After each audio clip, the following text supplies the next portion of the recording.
MBA की banking, खूप विद्यार्थ्यांना मागच्या काही वर्षांमध्ये पडणारा प्रश्न की नेमकं सर काय करावं, दोन्हीपैकी काय नेमकं आमच्या फ्युचर पर्स्पेक्टिव्हच्या हिशोबाने चांगलं असेल, कुठलं बेनिफिशियल असेल, सो दॅट एक चांगलं स्टेबल लाईफ आम्ही जगू शकू.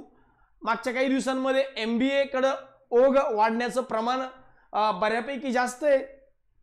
रिझन काही असो, तुमच्या सिनियरने तुम्हाला सांगितलेलं असेल, तुमच्या टीचरने तुम्हाला सांगितलेलं असेल, रिसेंटली तुम्ही काही चांगले यशस्वी झालेले लोक त्यांच्याबद्दल बघितलं असेल, तो ओव्हरऑल MBA कडे काही विद्यार्थ्यांचा पॉझिटिव्ह अप्रोच जो आहे तो मागच्या काही दिवसापासून वाढलेला आहे. मग त्याच्या मागची कारणं समजून घेऊयात. आणि काही विद्यार्थी डायलेमामध्ये आहेत की नेमकं ते विद्यार्थी असं करतायत किंवा कोणी MBA मध्ये सिलेक्शन झालं, कोणाचं MBA मधून चांगलं कॉलेज मिळालं, चांगलं पॅकेज मिळालं, हे एक वन ऑफ द रिझन आहे. दुसरं काही लोकांचं म्हणणं आहे की नाही बाबा आम्हाला बँकिंगच चांगलं वाटतं, बँकिंगमध्ये SBI PO आहे, IBPS POच्या माध्यमातून चांगलं पॅकेज आहे, चांगली ग्रोथ आहे, स्टेबल जॉब आहे. अशा वेगवेगळे कारण आहेत ज्याच्यामुळे बँकिंग चांगलं वाटतं. तर आजच्या या व्हिडिओमध्ये आपण हे सगळे कन्फ्युजन जे आहेत हे एकदम क्रिस्टल क्लिअर करून घेऊन टू द पॉइंट महत्त्वाचे मुद्दे तुमच्या समोर मांडतो. त्यानंतर तुम्ही डिसाईड करायचंय की नेमकं काय करायचंय, कुठली गोष्ट आमच्यासाठी चांगली आहे. शेवटी पते की बात सांगेल की नेमकं तुमच्यासाठी शेवटी चांगलं काय, कुठल्या विद्यार्थ्याने काय नेमकी फील्ड जी आहे ही चूज केली पाहिजे. काही कंपॅरिझनच्या मुद्द्यांवर आपण येऊया की नेमकं कंपॅरिझन कुठल्या कुठल्या मुद्द्यांवर होऊ शकतं. त्यासाठी सगळ्यात पहिल्यांदा समजून घेऊया की नेमकं बँकिंग काय, MBA काय. बँकिंगचे जॉब रोल्स काय असतात बँकिंगमध्ये, प्रोबेशनरी ऑफिसर, स्पेशलिस्ट ऑफिसर आणि क्लर्क या टिपिकली 3 पोस्टसाठी रिक्रुटमेंट होते. इकडं मात्र तसं नाही आहे. MBAच्या केसमध्ये डायव्हर्स मार्केट आहे, डायव्हर्स इंडस्ट्रीजमध्ये जसं फायनान्स असेल, कन्सल्टिंग असेल, मॅनेजमेंट असेल, ऑपरेशन्स असेल, हेल्थ केअर असेल, अशा वेगवेगळ्या डिपार्टमेंटमध्ये तुमचं सिलेक्शन होऊ शकतं, वेगवेगळ्या इंडस्ट्रीजमध्ये तुमचं सिलेक्शन होऊ शकतं. त्यामुळं इकडं एक वास्ट सेक्टर आहे. इव्हन असंही आहे की MBA झालेल्या विद्यार्थी नंतर बँकिंगमध्ये आलेला आहे. बँकिंगमध्ये, प्रायव्हेट बँकिंगमध्ये या लोकांचं कॅम्पस थ्रू पण सिलेक्शन झालंय. तर जॉब्स याच्या जर बद्दल बोलायचं झालं, रोल बद्दल बोलायचं झालं, रिस्पॉन्सिबिलिटी बद्दल जर बोलायचं झालं तर हे पर्टिक्युलरली 3 वेगवेगळ्या ऑप्शन्स मधून तुम्ही बँकिंगमध्ये एंट्री करू शकता. ते जर MBA बद्दल बोलायचं झालं तर मग खूप वेगवेगळे ऑप्शन्स आहेत जिथे तुम्ही MBAच्या फील्डमधून एंट्री करू शकता. आता जॉब स्टेबिलिटी जर विचार केला तर कंपॅरेटिव्हली एक जॉब स्टेबिलिटी बँकिंगमध्ये चांगली आहे, कारण गव्हर्नमेंट सेक्टरमध्ये तुम्हाला मिळेल. तेच जर तुम्ही MBA बद्दल विचार करताय तर MBA मध्ये टिपिकली प्रायव्हेट सेक्टरमध्ये जास्त ऑप्शन्स अवेलेबल आहेत. जर तुम्ही MBA नंतर बँकिंगमध्ये जरी आलात तरी डायरेक्ट नॅशनलाइज बँकेत तुम्हाला MBAच्या बेसिसवर येता येत नाही. तुम्हाला अगोदर काही वर्ष पर्टिक्युलरली टिपिकली प्रायव्हेट बँकांमध्ये काम करावं लागतं, त्यानंतर एक्सपिरियन्सच्या बेसिसवर तुम्ही इकडे येऊ शकता. करिअर प्रोग्रेशन, करिअर ग्रोथ जर म्हणे तर त्या हिशोबाने जर विचार केला तर structured progression in banking hierarchy can lead a senior management role. जसं जर मी एक प्रोबेशनरी ऑफिसर म्हणून जॉईन केलं तर ते स्केल 1चा जॉब आहे, मग स्केल 2, मग स्केल 3, मग स्केल 4, मग स्केल 5 या लेवलला जावं लागेल. असं होणार नाही की तुमचं जॉब खूप चांगला आहे आणि तुम्ही खूप चांगलं काम करताय म्हणून तुम्ही स्केल 1 वरून डायरेक्ट स्केल 3 झाले किंवा स्केल 2 वरून डायरेक्ट स्केल 4 झाले. तुम्हाला ती हायरार्की मेंटेन करावीच लागेल. 3-3, 4-4 वर्ष तुम्हाला तो स्पॅन जो आहे तो घालवावा लागेल आणि त्यानंतरच तुमचं प्रोग्रेस होईल, त्यानंतर तुमची ग्रोथ होईल.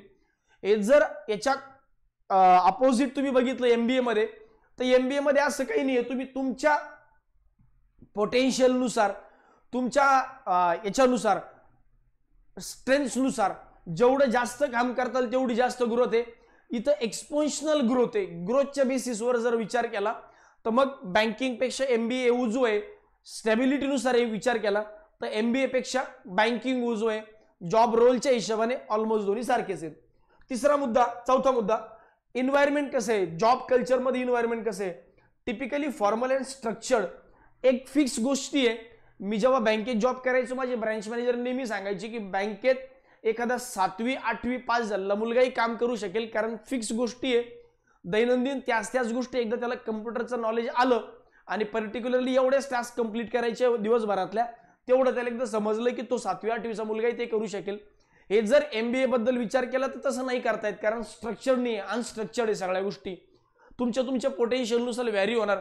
एखाद्याला वाटलं की माझ्यात एवढं क्रिएटिव्हिटी आहे, तो क्रिएटिव्हिटी वापरून जास्तीत जास्त बिझनेस करेल, एक्सपांड करेल स्वतःला, बिझनेसला, स्वतःला. त्यामुळं इकडं एक स्पेसिफिक गोष्ट आहे, जसं आपण म्हणतो की घोड्याला या बाजूनं लावलेलं असतं त्याच स्ट्रक्चरमध्ये इकडं चालायचंय, स्वतःचं डोकं लावायचं नाही. स्वतः जास्त किती जरी काम केलं तरी तुम्हाला असं काही नाही की स्पेशली काही ग्रोथ होणार आहे. त्याच कंपॅरिझनमध्ये इकडं एक चांगलं डायनॅमिक इन्व्हायरमेंट, एक हेल्दी इन्व्हायरमेंट आहे, इथं तुम्ही कितीही ग्रोथ करू शकता. तर वर्क इन्व्हायरमेंटच्या बेसिसवर इकडं MBA. दुसरा मुद्दा सॅलरी. अल्टिमेटली आपण जे काम करतो तर प्रत्येकाची एक अपेक्षा असते की बाबा चांगली सॅलरी मिळावी. हे जर बँकिंगमध्ये बघितलं तर एक फिक्स सॅलरी आहे, फिक्स स्ट्रक्चर आहे. त्या हिशोबाने competitive with allowance and benefit may vary across different banks. जर मी bank of Baroda as a probationary officer असेल तर माझा पगार एक 570 हजारांच्या आसपास. तेच मी SBI PO म्हणून असेल तर 70 ते 80 हजारांच्या आसपास. तेच मी थोडी छोटी बँक इंडियन बँकेमध्ये वगैरे असेल तर एक अराउंड एक 55-60 ते हजारांच्या आसपास. हा एक रेंज बाउंड आहे. म्हणजे मी मिनिमम 50-60 हजारांपासून तर लाख रुपयांच्या आतमध्ये बँकिंगमध्ये मी राहू शकतो. हे जर मी MBA बद्दल बोलतोय तर MBA ला no sky is the limit असं म्हणायला पण हरकत नाही की बाबा मी MBA मध्ये आहे तर MBA झाल्यानंतर चांगलं ऑर्गनायझेशन असेल, ऑर्गनायझेशनची ग्रोथ माझ्यामुळे होते तर मग मला काही लिमिट नाही आहे. देताना तुम्हाला म्हणतील की डायरेक्ट निगोशिएबल आहे, तुम्ही मागताना मागा, तुम्ही 1 CR मागताय की 1 लाख मागताय per annum, that is up to you. तेवढं स्किल जर तुमच्यामध्ये असेल तर मग तुम्हाला स्काय इज द लिमिटच मी म्हणेल, तिथे काही नो बार असंच म्हणावं लागेल. सोबत जर स्किल डेव्हलपमेंट म्हणलं तर मी अगोदरच सांगितलं की एक टिपिकल पर्टिक्युलर स्किल्स बँकेत लागतात. जसं कुठलंही एनी ग्रॅज्युएशन झालं, बँकिंगची तयारी केली, क्वांट रिझनिंग इंग्लिश शिकला, सिलेक्शन झालं, काही फरक पडत नाही. 8 दिवसांचं 10 दिवसांचं ट्रेनिंग मिळालं, लगेचच्या लगेच बँकेत ऑफिसर म्हणून काम करू शकतो. MBA बद्दल जर बोलायचं झालं तर अगोदर एंट्रन्स एक्झाम द्या, त्यानंतर 2 वर्षांचं MBA करा, नवनवीन स्किल्स लर्न करा, नवनवीन स्किल्स शिकून घ्या, त्या शिकून त्या ॲडॉप्ट करा, त्याचं ॲप्लिकेशन, ॲक्च्युअल इम्प्लिमेंटेशन मार्केटमध्ये करा. या स्किल्समध्ये तुम्हाला खूप जास्त शिकायला मिळतं. या 2 वर्षामध्ये एखादा दगडाचा पण देव होतो, फक्त त्याला प्रॉपरली स्वतःला तसं ढाळता आलं पाहिजे, त्या पद्धतीने जाता आलं पाहिजे. जर तुमच्यात लर्निंग ॲबिलिटी असेल, तुमची शिकण्याची इच्छा असेल तर मग डेफिनेटली तुम्हाला इथेही खूप मोठं शिकण्यासारखं मार्केट आहे, भरपूर काही शिकायला मिळेल. एंट्रन्स एक्झामची डिफिकल्टी लेवल जर बघितली तर आजच्या डेटला तरी बँकिंगची डिफिकल्टी लेवल स्लाइटली जास्त आहे MBA पेक्षा आजच्या डेटला. बँकिंगमध्ये स्ट्रक्चर असं असतं, pre exam, mains exam. Normally pre एक्झामची डिफिकल्टी लेवल खूप कमी असते, पण मेन्स एक्झामची POची डिफिकल्टी लेवल ही कंपॅरेटिव्हली जास्त असते. तेच जर MBA बद्दल जर विचार केला तर MBAची डिफिकल्टी लेवल ही स्लाइटली लेस आहे मेन्सपेक्षा. प्रीपेक्षा अवघड आहे पण मेन्सपेक्षा स्लाइटली कमी आहे. बरेच विद्यार्थी मी तुम्हाला अशी दाखवतो, सहजासहजी बँकिंगची तयारी करत होतो आणि MBA CET देऊन आलो, 95-98 पर्सेंटाईल मला आले आणि मला चांगलं कॉलेज मिळालं. तर त्यामुळे मी चांगलं कॉलेज मिळून एक चांगलं पॅकेज मिळवू शकलो. सो दॅट माझा सांगण्याचा उद्देश POV ज्याला आपण पॉइंट ऑफ व्ह्यू म्हणतो तो हाच आहे की बाबा बँकिंगच्या एक्झाम स्लाइटली डिफिकल्ट आहे, इझी टू मॉडरेट यांच्या एक्झाम आहे, मॉडरेट टू हाय असं म्हणायची गरज नाही. हा, जर तुम्ही कॅटचं प्रिपरेशन करताय तर डिफिकल्ट लेवलची एक्झाम आहे बँकिंगपेक्षा. पण जर तुम्ही पर्टिक्युलरली टिपिकली MBA CET बद्दल विचार करताय तर मग मला असं वाटतं की बँकिंगच्या एक्झाम त्या MBA CET पेक्षा डेफिनेटली थोड्या अवघड आहे. हा, हे जर सिलेबस बद्दल विचार केला तर सिलेबस हा बँकिंगचा लिमिटेड आहे, MBAचा थोडासा वास्ट आहे. जसं रिझनिंग मध्ये सिटिंग अरेंजमेंट, पर्टिक्युलरली पझल असेल, असे लिमिटेड 7-8 टॉपिक आहे. हे जर MBA CET मध्ये बघितलं तर वर्बल रिझनिंग वाला पार्ट म्हणजे वर्बल एबिलिटी वाला पार्ट रिझनिंग मध्ये तुमचा तो काय म्हणतात इमेजेस वाला जो पार्ट आहे तो वाला part, verbal reasoning, non verbal reasoning असं दोन्ही टाईपचं विचारलं जातं. त्यामुळे रिझनिंग थोडासा लेंदी आहे. अल्जेब्रा क्वांटमध्ये विचारल्या तर बँकिंगमध्ये क्वांटमध्ये अल्जेब्रा विचारल्या जात नाही, त्या मानाने मग थोडासा सिलेबस वास्ट आहे पण डिफिकल्टी लेवल कंपॅरेटिव्हली कमी आहे. जॉग्राफिकल मोबिलिटी याचा अर्थ असा की बाबा जॉईनिंग प्रोसेस नंतर मला जॉब कुठे मिळेल, तर जॉब कुठे मिळू शकतो, तर many required location you can get a required location असं म्हणायला बँकिंगमध्ये हरकत नाही. Not all the time but after 3 to 4 years you can come to your hometown, nearby your hometown, come to your home state as a probationary officer म्हणून तुम्ही जरी join केलं आणि तुम्हाला बाहेर टाकलं तरी 2 वर्षात 3 वर्षामध्ये तुम्हाला 4 वर्षामध्ये होम स्टेट मिळण्याचे, घराच्या आसपास जॉब मिळण्याचे चान्सेस खूप जास्त असतात.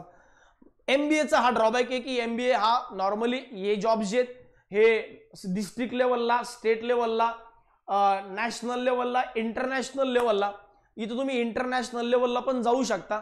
कारण हे जॉब जे आहेत काय तालुका प्लेसवर आणि छोट्या छोट्या गावाखेड्यामध्ये नसणारच आहेत ऑफकोर्स. त्यामुळे इथं जो व्यक्ती जॉब करेल ॲज अ आफ्टर MBA तर त्यानंतर त्याची ग्रोथ जी आहे ही बाहेर देशामध्ये, बाहेर राज्यामध्ये पण असू शकते, बाहेर शहरात पण असू शकते. त्यामुळे इथं तुम्हाला प्रेफर्ड लोकेशन मिळेल याची काही गॅरंटी नाही. आणि किती दिवसानंतर मी वापस येऊ शकतो याची काही गॅरंटी नाही.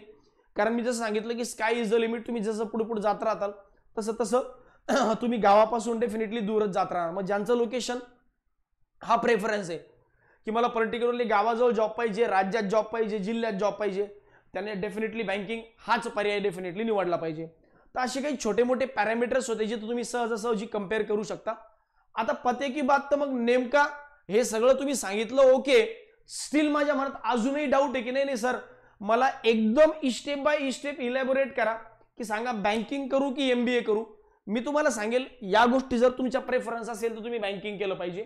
जर तुमचा प्रेफरन्स हा असेल तर तुम्ही MBA केलं पाहिजे. कुठला प्रेफरन्स? सर मला जॉब स्टेटस चांगलं पाहिजे, सोशल स्टेटस पाहिजे. मला पोरीकडच्या मुलीकडच्या नातेवाईकांनी जेव्हा विचारलं की काय करतो, मी म्हणलं बँकेत जॉबला आहे, तर पाहण्याचा नजरिया बदलला. कारण त्या जॉबला, बँकेच्या जॉबला सोशल स्टेटस जास्त आहे. मला सोशल स्टेटस खूप मॅटर करतं. समाजात माझं एक वेगळं स्थान पाहिजे.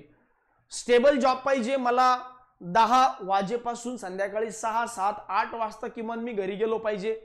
स्टेबल जॉब पाहिजे. माझे वर्किंग आवर्स कमी जास्त मे बी तास 2 तास असू शकतात, पण घरी गेल्यानंतर कमीत कमी किमान ती किरकिरी नको, माझ्या बॉसने मला डोकं लावणं नको.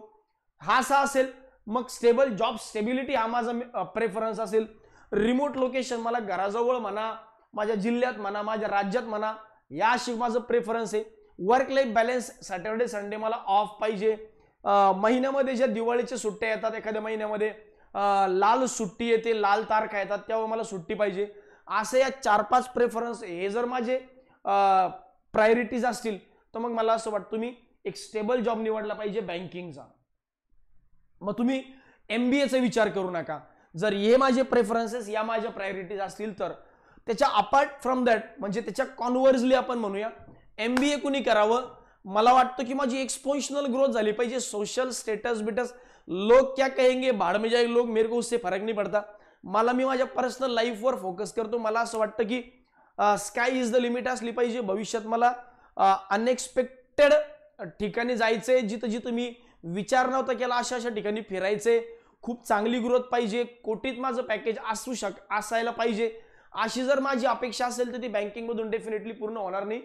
ती होईल MBA मधून पूर्ण. कोटीच्या घरात पण तुम्ही इथं डेफिनेटली जाऊ शकता. बँकिंग मध्ये ती अपेक्षा पूर्ण होऊ शकते, पण ते खूप लिमिटेड चान्सेस आहेत त्या केसमध्ये. या केसमध्ये हाय चान्सेस आहेत की मला तुम्हाला की चांगली सॅलरी आणि एक्सपोनेंशियल ग्रोथ होऊ शकते. मी एखाद्या ऑफिसचा इनिशियली एक मार्केटिंग डिपार्टमेंट सांभाळायचो. आज मी त्या ऑफिसचा किंवा त्या ऑर्गनायझेशनचा बॉस बनलोय. सहजासहजी शक्य MBA नंतर. ते बँकिंगमध्ये कंपॅरेटिव्हली खूप कमी लोकांना, खूप लिमिटेड लोकांना हा चान्स मिळू शकतो. MBA मध्ये हा खूप चांगल्या लोकांना चान्स मिळू शकतो. तुम्ही गुगलचे CEOज बघा, बाकी मोठ्या मोठ्या ऑर्गनायझेशनचे CEOज बघा, त्यांनी आपलं करिअर जे हे या वेळेनं स्टार्ट केलं होतं. आता ऑफकोर्स MBA मधून जर तुम्ही IIM सारख्या इन्स्टिट्यूटमधून MBA करताय तर तो भाग आणखी थोडा तुमच्या पत्त्याशी पडू शकतो. पण स्टेट लेवलचे पण काही ऑर्गनायझेशन्स, काही कॉलेजेस आहेत जे तुम्हाला चांगलं पॅकेज, चांगली ग्रोथ देऊ शकतात. त्याच्या रिलेटेड एक वेगळा व्हिडिओ आपण बनवूया की नेमकं मी बँकिंग करतोय का MBA करतोय. मग MBA केल्यानंतर मी कुठल्या MBA ऑप्शन निवडले, मग मी MBA नेमकं पर्टिक्युलरली कुठल्या कॉलेजमधून करायला पाहिजे.